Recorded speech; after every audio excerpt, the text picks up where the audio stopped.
professor, tudo bem? Tudo. Você me ouve bem ou prefere um fone de ouvido? Eu estou te escutando bem. E todo mundo aí tá me escutando bem, gente?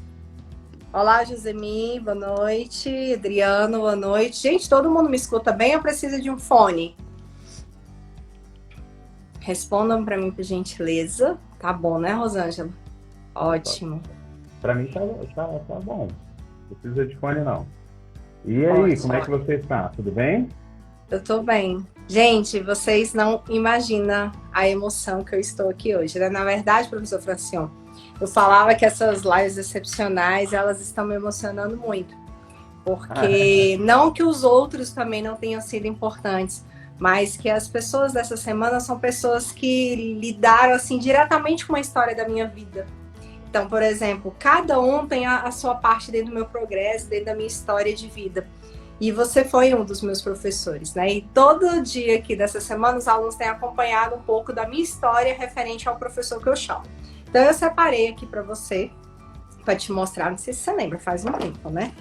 Eu tenho essa apostila aqui, ó, gente. Eu falei para vocês, né? Organização de estudo é tudo. O professor Francion, ele trabalha junto com a professora Bárbara, né?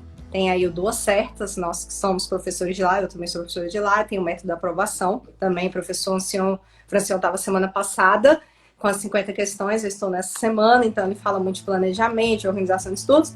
Aí na época do concurso eu fiz essa apostila aqui, ó. Acho que você lembra desse curso que você deu para mim.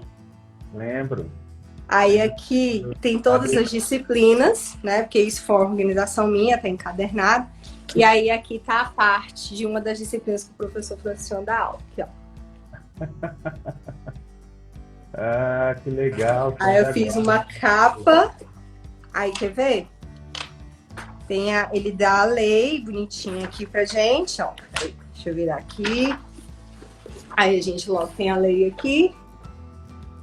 Aí depois tem uns exercícios aí básicos, umas dicas, umas anotações em aula. E particularmente, gente, eu posso dizer para vocês que eu já estudei, se não com todos, com quase todos os professores de lei orgânica, né? E eu posso dizer que o que me chamou a atenção do professor Sion na época é que ele tem um detalhamento, um aprofundamento, que eu diria, de um pouco diferente de alguns professores. E isso foi o que me prendeu. Além da linguagem, da sonoridade da voz dele, vocês veem que ele é bem tranquilo. Então aquilo era uma coisa que me cativava e cativa até hoje. Então eu tô colocando para vocês a visão que eu tenho, que eu poderia estar, digamos assim, puxando sardinha para ele, mas não, eu fui aluna, eu estive com ele em alguns espaços, depois ele acabou me indicando para o Impacto, né? Eu trabalhei lá no Impacto também um tempo, então ele acabou também aí abrindo as portas, me ajudando aí nesse progresso, e agradeço por isso também. E eu te convidei hoje por não somente ser professor, fazer parte de uma história, porque eu entendo também que você tem muito a contribuir com esses alunos, que muitos já conhecem o seu trabalho, alguns não conhecem, estão conhecendo agora.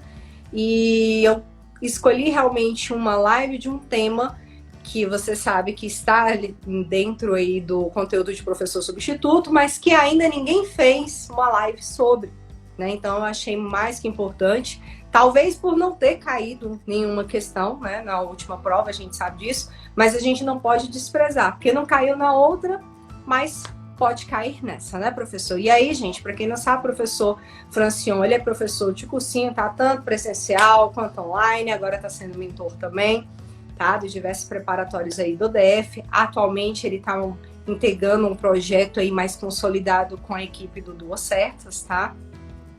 Ele também é servidor público, eu vou pedir para eles falar para vocês aí onde que ele está, mas servidor público consolidado, e eu acredito que ele tem muito com a bagagem dele, não só em lei orgânica, que ele dá aula, 840 que ele dá aula, direito administrativo, aliás, constitucional, que ele dá aula, alguns regimentos aí, mas com a história de vida dele, com tudo que ele tem nos passar. Muito boa noite, professor. Boa noite, Jacques. Boa noite aí aos nossos alunos, seguidores que estão aí. Já entrou muita gente, né? Já estou até vendo aí a galera aí subindo. Sejam todos bem-vindos.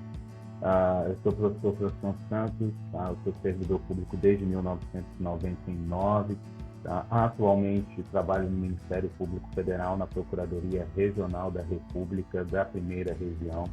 Tá? Eu exerço a atribuição lá de assessor jurídico, tá? Junto aos ofícios do Núcleo de Defesa da Cidadania. Né? A gente trabalha com as minorias, trabalha na defesa e na promoção aí dos direitos humanos. Eu sou professor, eu sou mestre em Direito Constitucional, pós-graduado em Direito Constitucional e Processo Civil, tá? E tenho alguns livros escritos, né? Formou materiais aí para concurso. E atualmente, ano passado, né? Atualmente não, ano passado eu iniciei aí um processo para me tornar a coaching, mas coaching por uma formação mesmo, uma formação internacional, para analisar, fazer curso de neurociência, enfim. Me especializei na área de aprendizagem, né? Potencializar a aprendizagem aí dos alunos. Eu já vi que até alguns dos meus alunos aí já entraram aí, fazem o processo de coaching aí comigo. E agora estou fazendo Master Coach. Só não terminei porque nós tivemos aí a paralisação por causa do Covid. Então, estou no meio do Master Coach, vou poder formar outros professores para aplicar a mesma metodologia que eu aplico. O objetivo é fazer com que os alunos alcancem a aprovação dentro de um lapso temporal mais curto, né, com a aplicação de forma orientada e eficaz da aprendizagem, a fim de se otimizar tempo, abstrair bem a matéria com técnicas específicas.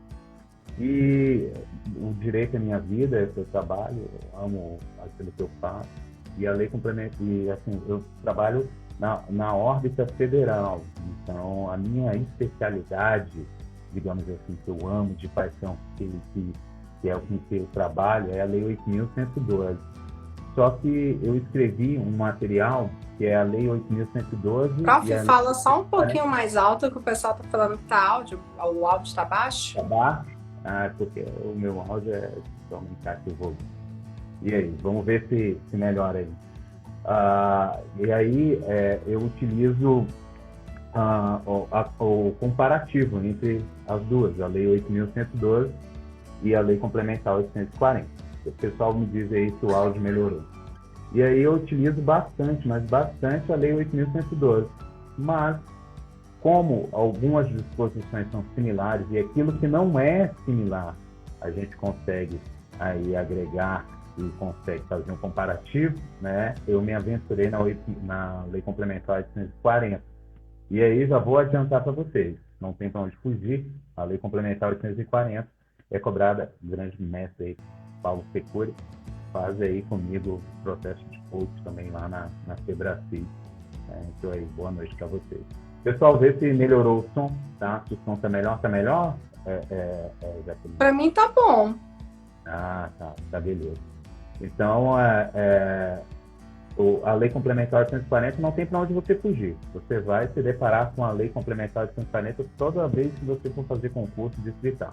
E, lógico, na Secretaria de Educação, tanto para professor efetivo como para professor temporário, ok? Você vai precisar da LC 840. Então, não tem para onde fugir. Vamos com ela, então. Perceberam, né? E talvez vocês podem não dar tanta importância para o professor substituto, mas saiba que para qualquer carreira do Distrito Federal, tá? Seja efetivo aí, vocês sabem que vão precisar dela. Assim também como o efetivo de professor, vocês vão precisar dela. E agora, né, professor? Mais que nunca, lembra que na época o pessoal, vamos impugnar esse edital porque não tem lógica cobrar 840 para professor substituto. Mas aí eu lembro de uma coisa que eu comecei a ler, eu olhei e falei, gente, mas olha só, deveres do servidor público, né? Aí, querendo ou não, você é um professor substituto, você está exercendo, né, um papel de servidor público também, claro, de uma outra forma, como um contrato temporário, né? Você tem um contrato aí com o Estado, mas querendo ou não, você responde se você fizer algo errado, querendo ou não, você tem seus deveres, você tem seus direitos, e você vai ser penalizado se você fizer alguma coisa. Então, tem um motivo real, sim, para ser cobrado. E eu também ouvi dizer que dentro dos corredores da secretaria tinha alguns casos acontecendo e eles queriam que o professor substituto tomasse nota, professor, realmente do quais são os direitos, os deveres, as penalidades que pode vir sofrer se acontecer algo. Do mesmo jeito que o servidor público, de fato efetivo, ele tem que tomar ciência que é o regime jurídico único, então eles separaram alguns capítulos que acham inerentes aí estudar. Então o pessoal reclamou, mas aí de fato caiu, inclusive cai a parte mais difícil que o pessoal acha, né, que é a parte das penalidades, os prazos, e de fato, é uma pequena parte, mas é uma pequena parte que o pessoal reclama que é o mais difícil. Semana passada eu estava dando aula para os meus alunos do método da aprovação, justamente sobre técnicas de memorização. E aí eu falei para eles assim, que você memoriza algo, não na memória imediata, assim, mas na memória de longo prazo. Tá? Se você tem interesse ou se você tem uma emoção ligada àquilo. Se você for para estudar regime disciplinar, se você for para estudar penalidade, querendo decorar, desiste, porque não dá para decorar. Agora, a partir do momento em que você vincula uma situação que está descrita na legislação a uma situação que você já viu alguém vivenciar, ou que você pode conhecer por vivenciar, mas de forma um pouquinho mais distinta, aquilo dali vai para a sua memória e aí você, de fato, não vai esquecer, vai ficar guardado e registrado aí para ti, sem que isso venha a se perder. Então, a primeira dica para estudar a Lei Complementar 840 é se colocar no cargo. Tá? Coloque-se no cargo, vivencie o cargo, e aí fica muito mais fácil de você absorvê-la. Utilizou essa técnica, meu amigo, aí você vai ver que as coisas vão se abrir aí para ti. E de uma maneira bem mais fácil. Importante colocar isso. Professor, eu queria que você colocasse aí dentro desses pontos que cai aí para o professor substituto, né, que é deveres do servidor, regime disciplinar e processo de apuração, o que deve se ater dentre esses pontos aí para eles se aprofundarem aí nos estudos dessa lei? Eu até brinquei com uma aluna minha, eu vi que ela entrou, não sei se ela está aqui, que é a Nilma, um abraço para ela. Quando eu encontrei a Nilma a primeira vez, ela me confidenciou algo que geralmente a galera que estuda para a Secretaria de Educação faz errado. Às vezes acredita em todo mundo, tem professores aí que de fato são muito bons, mas aí eles trazem outros professores que eles pagam barato para estar ali para fazer número e para preencher a matéria do edital. O professor é famoso, mas eles chamam outro professor e aí ele vai lá, nem é um estudioso, fala de jeito assim, vai lá e decora prazos da Lei Complementar 840. Se você abrir as questões CESP de Lei Complementar 840, raro, muito raro, o CESP cobrar prazo. E na última prova não tinha prazo. Então, assim, a partir do momento... A Tati está aí. Boa noite. Quando você coloca prazo no seu estudo e fica decorando prazos, você está absorvendo algo que dificilmente será cobrado. Então, prazos importantes para você ter da Lei Complementar 840 é prazo para posse e prazo para entrar em exercício. Né? São esses dois. O restante, você ficar decorando prazinhos aí, dificilmente o CESP cobra. O que eu, de fato, vejo que ele cobra, nós vamos verificar aqui em algumas questões que eu trouxe. Ele vai cobrar de forma pesada a parte das licenças, tá? Ele vai cobrar os institutos de recondução, de readaptação, de redistribuição, de remoção. Ele quer saber a distinção entre eles. Ele vai ir lá e vai te cobrar regime jurídico, tá? A parte que afeta ao regime disciplinar, especificamente regime disciplinar. Então, você precisa saber as penalidades, quais são as penas, quais são as condutas que ensejam determinadas penas. Então, não adianta você só ir lá na penalidade e memorizar o tipo de penalidade. Penalidade é tudo aquilo que vem a ferir. As penalidades existem porque elas são infrações administrativas. Aquilo que você eticamente não pode cometer de forma natural. Só que eles vão lá e colocam de forma expressa na legislação. E para elas existem um grau digamos assim, de abrangência e alcance da penalidade. Se você pratica uma conduta mais grave, lógico que você vai ter uma penalidade muito mais grave, tá? Se você chegar atrasado, você a priori pode ser advertido, mas você não vai ser demitido. Agora, a partir do momento que você pratica um ato de improbidade administrativa por corrupção, você pode ser demitido. Então, de acordo com a gravidade da conduta que você pratica, por mais que você viole princípios da administração pública de uma forma frontal, é a gravidade da penalidade que vai ensejar a gravidade da sua conduta que vai ensejar a gravidade da penalidade. Lembrando que na esfera administrativa nós temos um grau de discricionariedade que não existe no penal. Tá? No penal, o juiz vai medir a dosimetria da pena e lá ele vai pegar e vai aplicar de acordo com o que está previsto na legislação, e ele não tem essa margem de ir lá e desbordar, se afastar daquilo que está previsto na lei. O administrador público, ele pode, tá? Ao aplicar a penalidade, ele pode, de repente, verificar, bom servidor pode aplicar uma penalidade mais branda. Então, não há uma situação de vinculação na administração. Por isso que as pessoas entendem que é um pouco mais difícil, mas ela não é difícil. A partir do momento que você consegue analisar a situação prevista no texto legal, ver a gravidade da conduta, você consegue já visualizar a penalidade. Fica muito mais fácil você estudar. Pegando a sua ideia, sabe, agora casou. Quando você falou ainda agora assim, olha, gente, vocês, para ficar mais fácil para vocês entenderem essa parte, que é a parte que cai para o professor substituto, sente-se no cargo ali. Aí você foi falando aí, eu já comecei a imaginar, né? Eu como professora lá, tal, dando aula ali dentro da escola, na coordenação pedagógica, atendendo o pai e tal. Aí quando você começou a falar aí das penalidades, essas questões, aí eu comecei a lembrar aqui na minha cabeça de algumas infrações leves, médias, graves. Aí você falou aí a questão da corrupção, aí logo já me veio na cabeça que é grave. E então, assim, só por essa pequena dica, já fica mais fácil, que a gente sabe que são muitos incisos ali, né? Na hora de discorrer o que é leve, o que é médio, né? O que é grave, aí tem o grupo 1, grupo 2, essas questões aí que talvez é o que a gente vai ter que pensar aí no que difere, mas só de você ter falado esse pouquinho já deu para vislumbrar muita coisa, professor. Isso aí já valeu muito a pena por hoje. É uma dica boa para a gente poder potencializar aí os estudos. Quer corrigir as questões?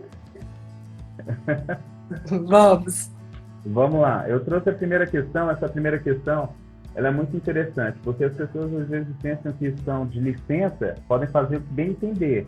E não é assim. Tá? A única licença que vai te dar a prerrogativa de você fazer o que bem entender é a licença para tratar de interesses particulares. É mesmo? Quando você tiver o tipo, você pode trabalhar, você pode exercer uma atividade remunerada, você pode viajar? Pode. É lógico, você não vai romper com a administração pública, você mantém um vínculo com a administração pública. Tem uma jurisprudência muito interessante do STJ, que é justamente sobre isso. O servidor, ele estava de licença para tratar de interesses particulares, mas ele cometeu infrações que macularam a imagem da administração. E aí perguntou se ele poderia ou não responder. E a jurisprudência do STJ é bem tranquila. Ele responde porque não há um rompimento de vínculo, mas ele pode exercer outras atividades. E é justamente para isso que existe a licença para tratar de interesses particulares. Ela não é remunerada, embora entenda que ela é muito, mas muito difícil de ser deferida pela administração. Mas ela existe. Então, se você quer fazer eu tenho um projeto pessoal, eu preciso tocar esse projeto pessoal financeiro. Quero requerer uma licença. Ela é típica. Ela é a licença que você vai requerer. Boa noite, professor Ronaldo Paiva. Muito boa noite, querido. Ronaldo, seja bem-vindo. Vamos lá. E aí, eu leio para você e você responde? Pode ler. Perfeito. Número 1. O próximo item apresenta uma situação hipotética seguida de uma assertiva a ser julgada. acerca de atos administrativos. Servidor público do Distrito Federal exerceu atividade remunerada durante o gozo de licença por motivo de doença em pessoa da família, o que se confirmou em processo disciplinar específico. Nessa situação, conforme a Lei Complementar número 840/2011 e suas alterações, os dias em que o servidor efetivamente exerceu atividade remunerada durante a licença serão considerados, para todos os efeitos legais, faltas justificadas ao serviço, caso a licença tenha sido concedida sem remuneração. E aí, galera? Olha o tanto de pontos, né? Essa questão é de São Sete. Ele vai lá, conta a história, traz as situações específicas da legislação. Como responder essa questão? Primeira coisa, a lei complementar tem que estar aberta. Essa questão ela está errada. O foco. O teste sempre ele vai trazer uma questão de foco, traz pormenores. Você não pode apenas, para responder uma questão teste, até o foco dela. Porque tem pormenores. São as pegadinhas. Tá? Essa questão, o foco, é uma licença para tratar de doença. Não, licença por motivo de doença em pessoa da família. Bem tranquilo. A pessoa da família está doente. Você pode tirar a licença? Pode. O que aconteceu? A pessoa tirou a licença, mas ela foi exercer uma atividade remunerada. Porque ela tirou a licença dentro de um período no qual ela já tinha gozado do período que era ofertado com remuneração, ela já estava tirando a licença, gozando da licença, sem remuneração. E aí a pessoa, sem remuneração vou trabalhar para agregar. Não pode, não há possibilidade. O artigo 134 diz: pode ser concedida a licença ao servidor por motivo de doença do cônjuge ou companheiro, padrasto, madrasto, ascendente ou descendente, enteado colateral, consanguíneo, assim, até o segundo grau civil, mediante comprovação por junta médica. Tá? Você vai comprovar com um atestado, vai levar, os atestados tem que ser homologado por junta médica oficial do seu respectivo órgão. Bem tranquilo. Só que o 135 ele vem lá e diz: é vedado o exercício de atividade remunerada durante o usufruto da licença prevista no artigo 134, que é justamente a licença por motivo de doença pessoa da família. E aí o parágrafo único, que é o pormenor, que é aquilo que permeia. Tem um foco, que é a licença, e os pormenores que estão na questão para você poder identificar a maldade do teste. São consideradas faltas injustificadas ao serviço para os efeitos legais, os dias em que for constatado em processo disciplinar. Lembra que o teste colocou lá no início que essa atividade que ele exerceu remunerada, ela foi constatada em processo disciplinar específico. Então ele já coloca: se for constatado em processo disciplinar, o exercício de atividade remunerada durante a licença prevista no artigo 134, ainda que a licença tenha sido dada sem remuneração. Então, meu amigo, independentemente de você tirar a licença para tratar de doença em pessoa da família, com remuneração, você não pode exercer atividade remunerada, porque será aberto um processo disciplinar e, no mínimo, os dias que você trabalhou lá serão consideradas faltas injustificadas, e aí elas não contam para diversos fins. Então, tem que tomar cuidado com o teste, não vá direto ao ponto, porque se você for direto ao ponto de esquecer dos pormenores, pode ser que você erre. Então, essa questão está fácil, está tranquila, ela está errada. 2. João, servidor público civil estável de autarquia distrital, investido em cargo público que exige nível médio como escolaridade, foi designado pela autoridade competente a integrar comissão em processo administrativo disciplinar pela prática de infração funcional de outro servidor público em exercício no mesmo órgão. Entretanto, João recusou-se a integrar a comissão sem apresentar qualquer justificativa. Com referência a essa situação hipotética, julgo o próximo item considerando as disposições da Lei Complementar 840/2011 e suas alterações. João estará sujeito à pena de demissão caso rejeite nova designação para integrar outra comissão de processo administrativo disciplinar. Aí nós vamos de novo à gravidade. Ele se negou a participar de comissão. O fato de se negar, se você for considerar, o cara quer participar. Ele tem, a priori, é uma infração? Mas é uma infração que você classificaria como leve, média ou grave. Você analisa, pô, recusar injustificadamente, de repente o cara não quer. É uma infração leve, bem bacana. Está previsto no rol do artigo 190. São infrações leves. Aí você vai lá na lei complementar, lá no inciso 5. Recusar-se de forma injustificada a integrar a comissão grupo de trabalho. É infração leve. Qual é a penalidade a priori que você verifica para a infração leve? Advertência. Bem tranquilo, todo mundo sabe. Aí o que acontece? A partir do momento que você recusa pela segunda vez, ele fala, caso rejeite nova designação, seria uma reincidência. E aí, ó, se você pratica uma pena passível de advertência e reincide, a próxima penalidade a ser aplicada é a penalidade de suspensão. Não é a penalidade de demissão. Então, bem tranquilo. Pela análise, você nem precisa ir na letra da lei, você já consegue analisar a questão e já consegue visualizar a resposta. E aí você sabe que não vai ser demitido, ele pode ser suspenso. Então, mais uma questão que está errada. Fundamentação para quem está anotando aí, gosta, artigo 190, inciso 5. Aí você precisa ler, claro, tá, o parágrafo único, tá, do artigo 199. Né? E aí diz, no lugar da advertência pode ser aplicada motivadamente a suspensão até 30 dias, se as circunstâncias assim justificarem. E todo mundo sabe, doutrinariamente, uma advertência, tá, bem tranquilo, mas a partir do momento que você pratica novamente o fato e já foi punido com advertência, você pode sim sofrer uma suspensão.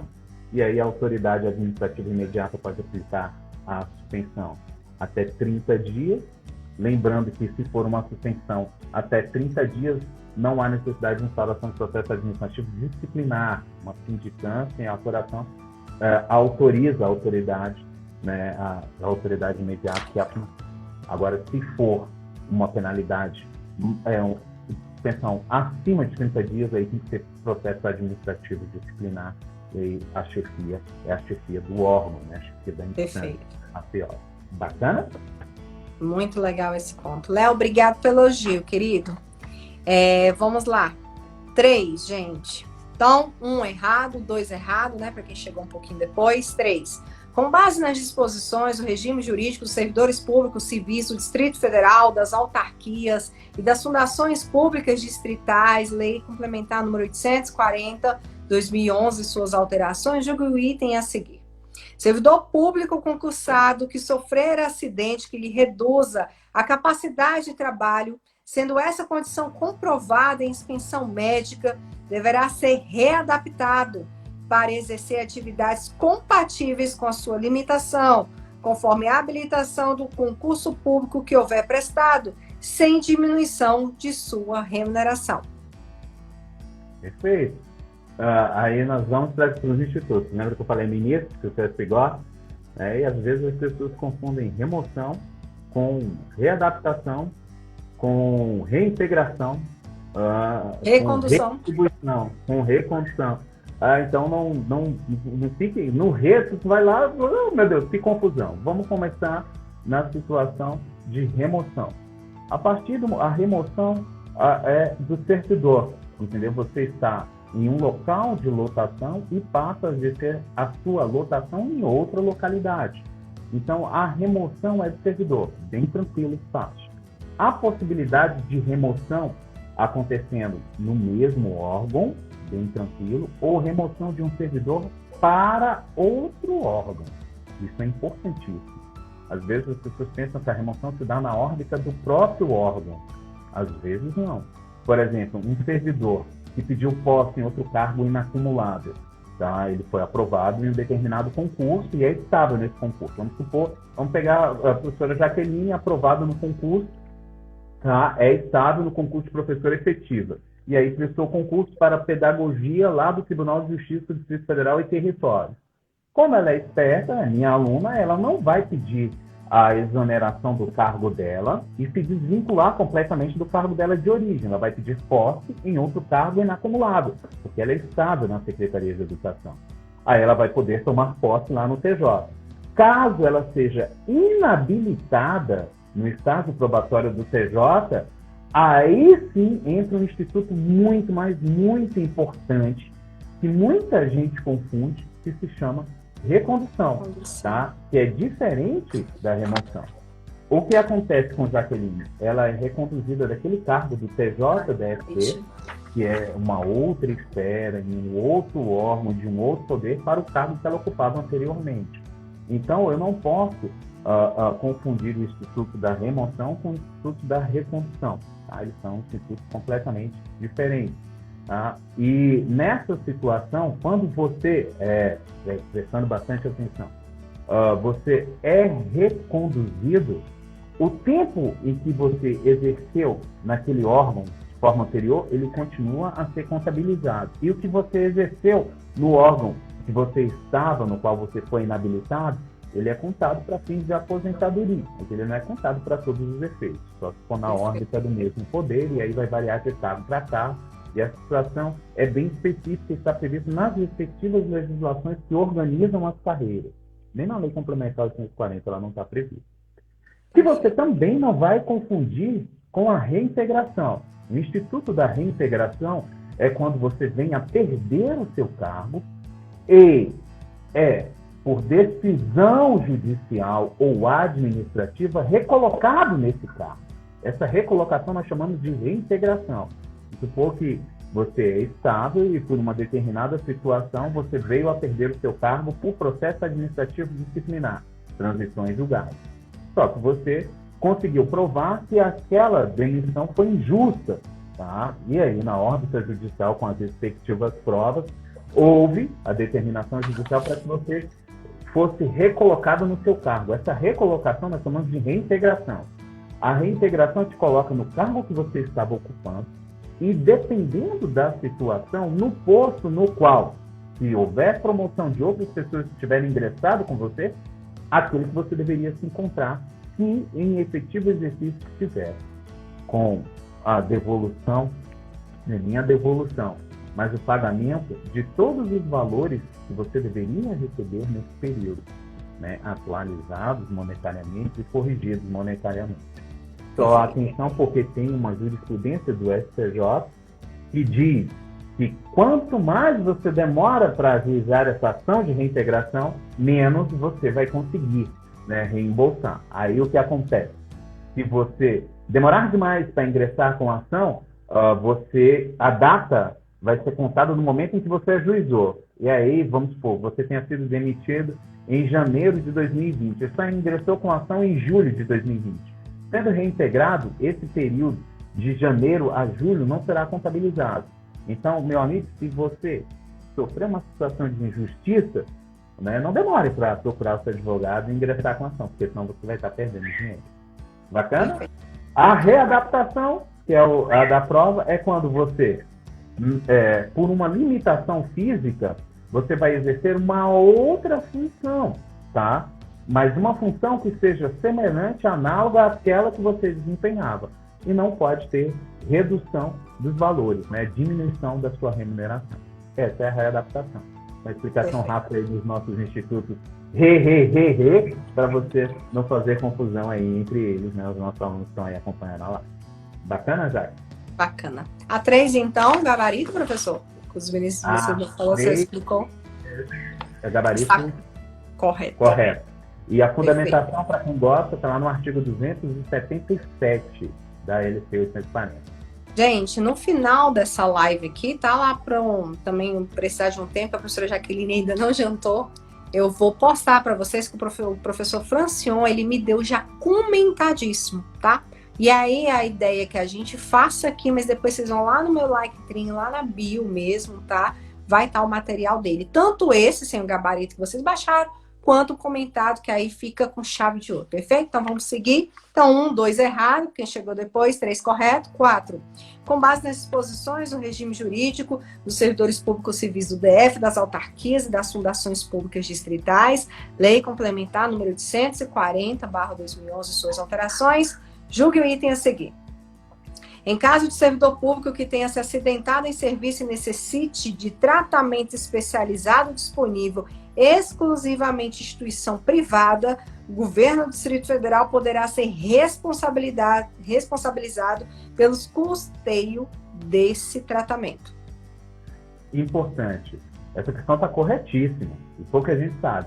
O poder público, quando você se acidenta em serviço, a responsabilidade é do poder público, porque você estava na incumbência do exercício da atribuição do poder, do poder atribuído a você pelo Estado. Né? Você estava naquilo que nós chamamos do mundo público. Então, a responsabilidade é do Estado. Se você se acidentar e, de repente, nós não temos o tratamento que é ofertado pelo poder público, você pode sim ser tratado em instituição privada e as expensas do ente federativo responsável, que na nossa situação é o Distrito Federal. Ou seja, de repente só tem tratamento na rede privada. Você pode tratar na rede privada. Quem é que vai pagar a conta? O DF.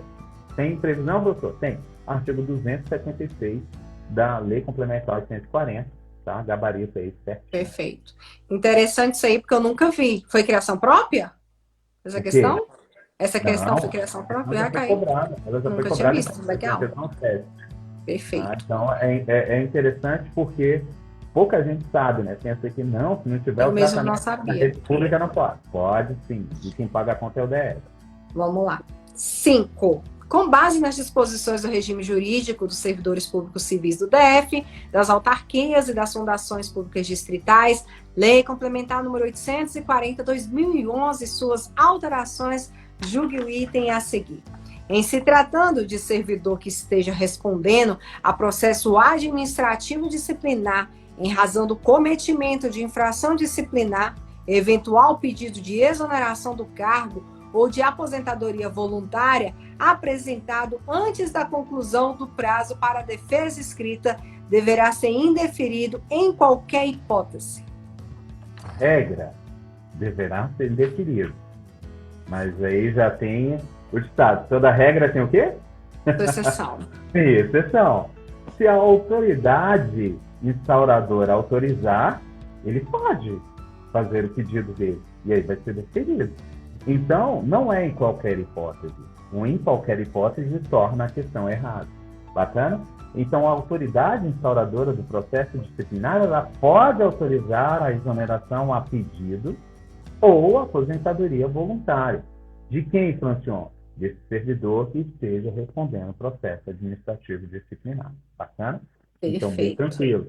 Há a possibilidade, desde que é autorizado pela autoridade instauradora. Para quem gosta aí de anotar o comentário do professor, artigo 221, ok? Novamente, artigo 221 da Lei Complementar 840. Aí ela vai trazer as hipóteses, a hipótese aí que está na questão está prevista nos incisos 3 e 4. Bacana? Perfeito. Número 6. Com base nas disposições do regime jurídico dos servidores públicos civis do DF, das autarquias e das fundações públicas distritais, Lei Complementar número 840/2011 e suas alterações, julgue o item a seguir. Servidor público que tiver sido exonerado de seu cargo permanecerá responsável administrativamente pelos atos praticados no exercício desse cargo, observado o prazo prescricional. Mas aí fica até meio lógico, né? Não é pelo fato de você ter se desvinculado da administração que você não é responsável pelos atos que praticou enquanto estava em exercício, enquanto mantinha um vínculo com a administração. Claro, isso vai acontecer dentro do prazo prescricional que é estabelecido dentro da legislação, mas está corretíssimo. Então, às vezes, as pessoas vão lá, e aí o que acontece? Você trabalha há 30 anos, cometeu uma falcatrua e não deveria ter cometido. Pede a sua aposentadoria voluntária. Você vai lá e tem a autorização para se aposentar. Pode se aposentar. Lembrando, mesmo com a aposentadoria deferida, há uma análise de convalidação por parte da Corte de Contas. Se você é servidor federal, Tribunal de Contas da União. Se você é servidor do Distrito Federal, Tribunal de Contas do Distrito Federal. Ele é responsável por dar o aval, por homologar esse pedido. Se ele identificar qualquer tipo de irregularidade, meu amigo, você pode vir a responder, mesmo já estando aposentado. A nossa situação aqui não é de aposentadoria, a questão trouxe a situação de exoneração. E sim, há a possibilidade, mesmo após a exoneração, de você responder. Hoje nós tivemos aí o pedido de exoneração do ministro da Educação. Ele foi lá e pediu porque vai assumir um outro cargo. Aí muita gente fala, pediu, não vai dar mais nada, se ele praticou algum ato que tenha violado. Se ele praticou um ato de improbidade administrativa durante o exercício do cargo, ele pode vir a ser responsabilizado por esse ato, porque ele estava no exercício da atribuição pública, desde que essa responsabilização aconteça dentro do prazo prescricional definido em lei. Tá? Na nossa situação aí, né, na situação do ministro, vamos colocar lá, a lei é a Lei 8.429. Bacana? Então, bem tranquilo, bem fácil. A possibilidade, sim, gabarito da questão 6 é certo. Perfeito. Então, vamos lá, gente. 7. Com base nas disposições do regime jurídico dos servidores públicos civis do DF, das autarquias e das fundações públicas distritais, Lei Complementar número 840/2011 e suas alterações, julgue o item a seguir. Servidor público que cometer infração disciplinar ficará sujeito a responder penal, civil e administrativamente pela infração e, no caso de ele ser absolvido na esfera penal, por falta de prova, a sua responsabilidade administrativa será afastada. Esse aqui é um dos pontos que eu mais vejo já também cobrar. Essa questão é maravilhosa. Eu costumo falar, linda. Só o SESC para fazer uma questão perfeita dessa. Porque ela tá bem redondinha. Vamos lá. Primeira coisa que você precisa identificar. O gabarito dela está errado. E eu vou explicar por quê. Você tem que identificar que as esferas são independentes. A esfera penal, a esfera civil e a esfera administrativa. A possibilidade do indivíduo dele sofrer condenação na esfera administrativa e ser absolvido na esfera penal, por falta de provas, por exemplo. Tá? Agora, existem duas situações que a absolvição na esfera penal vincula a esfera civil e a esfera administrativa. E aqui é uma vinculação. Eu já vi professor de direito administrativo dizendo que não é uma vinculação. É uma vinculação sob pena de ação rescisória. Tá? Há possibilidade de ajuizamento de ação rescisória. Tá? Se por acaso tiver uma situação de condenação na esfera civil, e aí a gente ter a alteração da decisão na esfera penal, com novas provas, com novas situações. Quais são as duas hipóteses que sejam? Primeiro, ficar comprovado no mérito, na esfera penal, que o indivíduo não é o autor do fato. É a famosa negativa de autoria. Se ele não praticou o fato não foi praticado por ele. E aí não me importa se é na esfera penal, se é na esfera civil ou se é na esfera administrativa. Ele não praticou o fato. E as provas dos autos comprovam isso. Por isso que tem que ser uma decisão de mérito. Nessa situação, ele é absolvido no penal. E automaticamente tem que ser comunicada a decisão nas outras duas esferas, para que essa decisão seja aplicada, tá? de negativa de autoria. A outra situação, a outra decisão é a de inexistência do fato. O que é a inexistência do fato? O fato pelo qual ele responde não existiu. É um fato atípico. Se ele é um fato atípico, se ele não existiu, ele não existe na órbita penal e não existe na órbita civil e na administrativa, porque não tem fato. Se eu não tenho fato, eu não posso responsabilizá-lo. Então, ele não responderá também na esfera administrativa e na esfera civil, caso seja absolvido no penal. Mas tudo isso depende da produção de provas. Se não tiver provas, não tem como se comprovar. Como a questão fala que, por ausência de provas, ele foi absolvido e que automaticamente tem que comunicar para as outras duas, então a questão se torna errada. Bacana? Perfeito, ótima explanação, professor. 8. Com base nas disposições do regime jurídico dos servidores públicos civis do DF, das autarquias e das fundações públicas distritais, Lei Complementar número 840/2011 e suas alterações, julgue o item a seguir. Servidor público estável que esteja em gozo de licença para tratar de interesses particulares poderá exercer outro cargo ou outro emprego público desde que esse seja cumulável com seu cargo ou emprego de origem. Muito bem. Agora nós temos uma situação um pouquinho diferente. Lembra que eu falei para você que a LTIP lhe autoriza a exercer atividades remuneradas?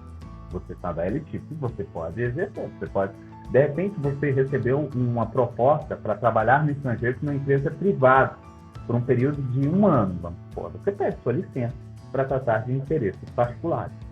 Pode exercer essa atividade? Pode, ela é justamente para isso. Só que essas atividades são privadas. Se você for exercer uma atividade pública, o cargo tem que ter possibilidade de acumulação. Ou seja, ele tem que estar no rol lá daqueles passíveis de acumulação, tanto na Constituição Federal, bem como na Lei Complementar 840. Senão, não pode, então a questão está certa. Ele pode, em gosto de LTIP, exercer outra função pública? Pode, desde que essa outra seja um cargo cumulável com o seu cargo de origem. Como eu disse, e aí nós temos decisões do STJ a respeito dessa situação na órbita federal. Quando você está de LTIP, você não rompe o seu vínculo com a administração, você continua vinculado. Então, para exercer um outro cargo público, tem que haver possibilidade de cumulação dos cargos. Se não houver, não há possibilidade mesmo em gozo de LTIP que você exercer. Bacana? Perfeito, professor. Então, a questão está certinha para quem gosta de fundamentação. Artigo 144, ok, da Lei Complementar 840, tá? Parágrafo 2º, artigo 144, parágrafo 2º. Os alunos ficaram na dúvida com essa daí, mas foi bom então, gente. Coisa nova aí para vocês. Qual foi a dúvida? A Nilma é minha aluna, minha aluna de mentoria. A dúvida é a seguinte, Nilma. Em LTIP, você tirou LTIP, licença para tratar de interesse particular. Eu vou para o professor tentar adivinhar a dúvida da Nilma, depois ela vai me dizer se é isso. Eu posso exercer uma atividade remunerada que seja de natureza privada? Pode. Geralmente a gente tira justamente para isso. Tá? Se você receber, por exemplo, um convite para lecionar lá no estrangeiro, lá nos Estados Unidos, você tirou ele tipo para decidir, você pode ir para lá? Pode. Pode lecionar? Pode. Pode receber? Pode. Agora, você pode, se for aprovado em outro concurso público, quer exercer as atribuições daquele concurso público, você pode tirar ele tipo para exercer as atribuições daquele cargo público? Não, se ele não for um cargo público cumulável com o seu. Se ele não for um cargo público cumulável, mesmo o exercício da LTIP não te habilita a exercer. Bacana? Então só pode, mesmo estando de licença para tratar de interesse particular, exercer um outro cargo público se ele for cumulável com o seu. 2 médicos, 1 de professor com técnico científico, 2 cargos privativos de profissionais de saúde com profissões regulamentadas, 2 cargos de professores, enfim, as hipóteses constitucionais que estão lá estabelecidas no artigo 37. 9. Com base nas disposições do regime jurídico dos servidores públicos civis do DF, das autarquias e das fundações públicas distritais, Lei Complementar número 840/2011 e suas alterações de item a seguir. A redistribuição consiste no deslocamento da lotação de servidor no mesmo órgão e na mesma carreira de uma localidade para outra. Lembra que eu falei, meninas? Remoção é o deslocamento de lotação de servidor no mesmo órgão, autarquia ou fundação. Aí muita gente fala, só pode acontecer no mesmo órgão. Não pode acontecer no mesmo órgão, na mesma autarquia ou na mesma fundação. Dentro da mesma carreira, mas de uma localidade para outra.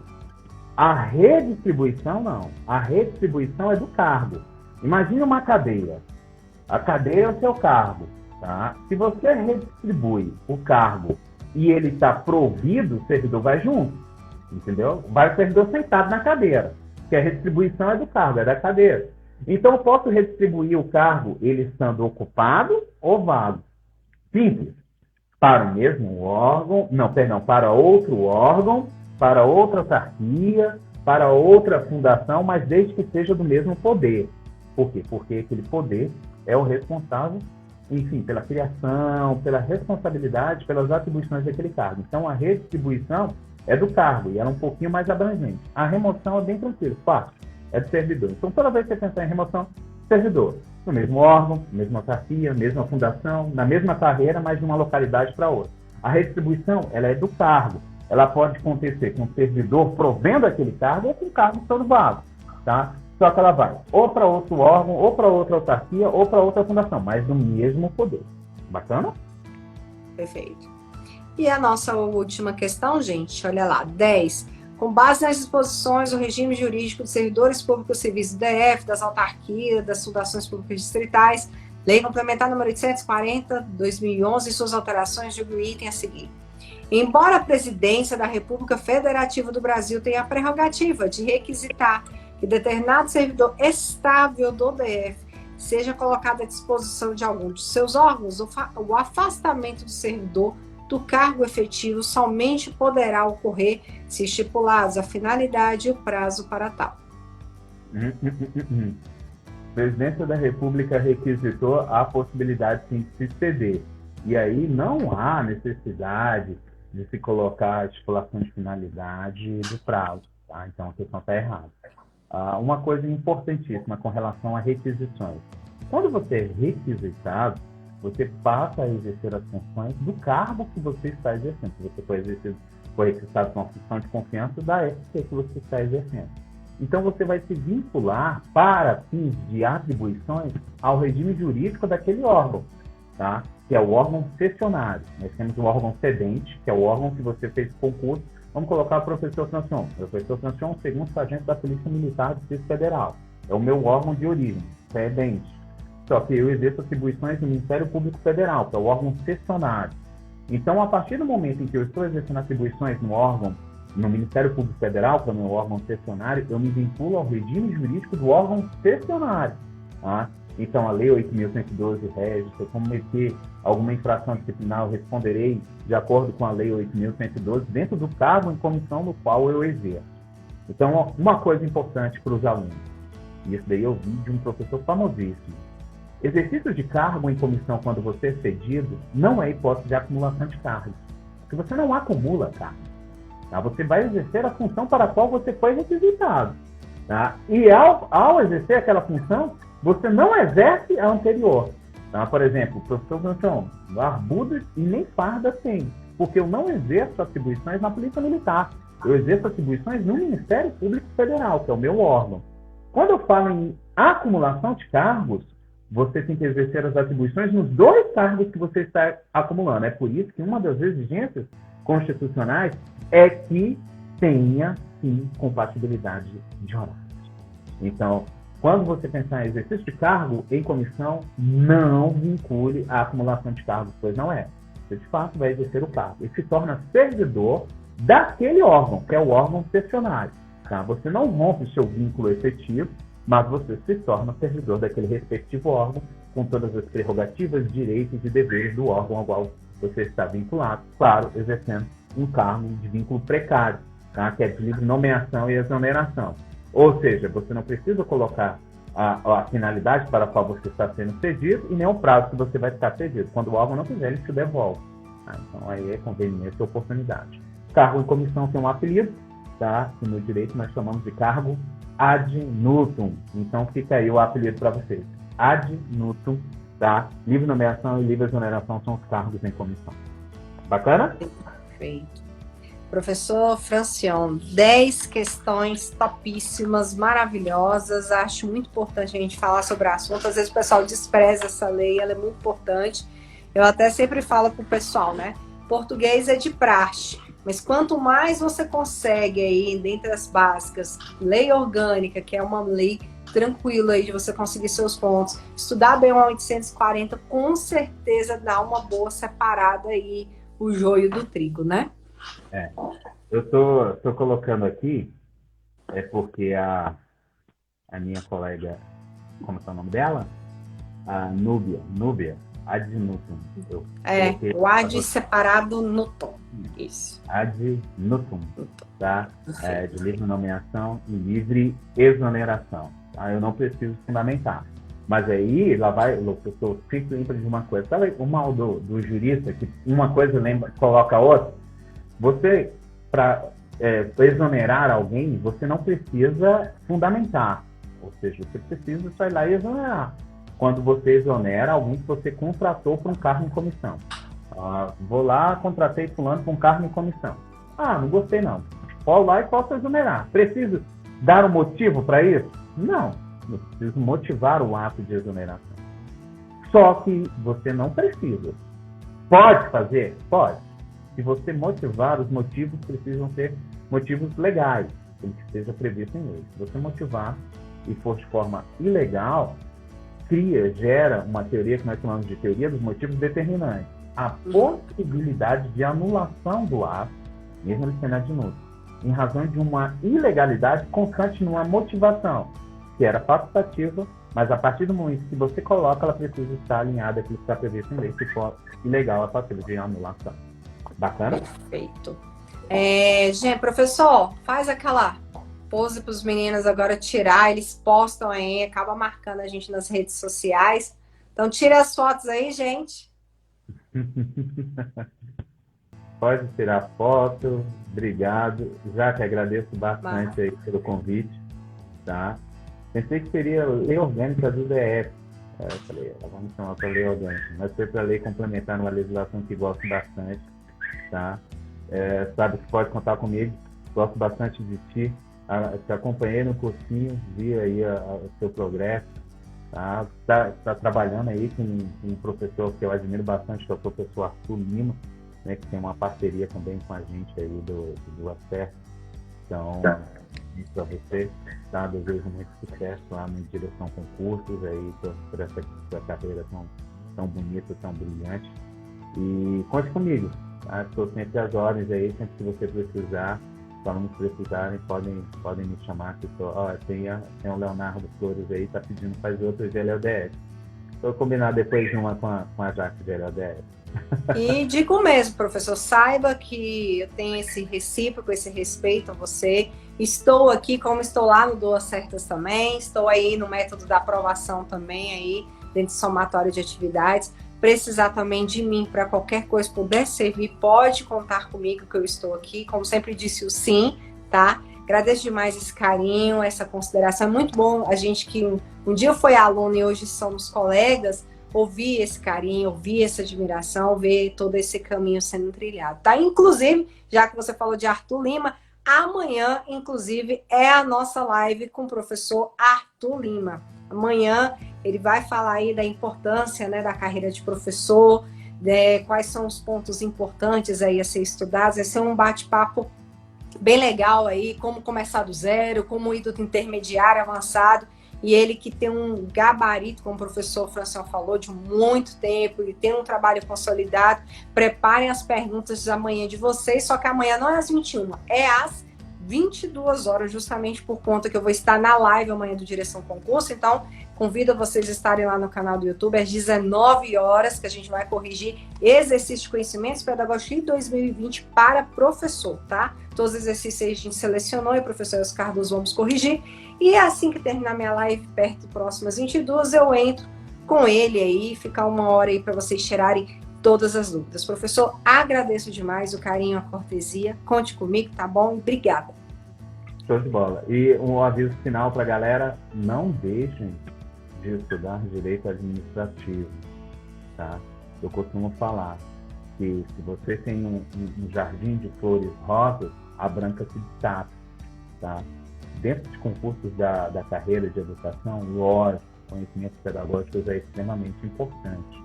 Mas o que vai te diferenciar não é a tua capacidade de gabaritar conhecimentos pedagógicos, é a tua capacidade de gabaritar lei orgânica do DE, lei complementar 140 e direito administrativo, que são as matérias que a galera da Secretaria de Educação não gosta tanto. Então, estude com carinho, porque, de fato, elas são verdade na sua aprovação.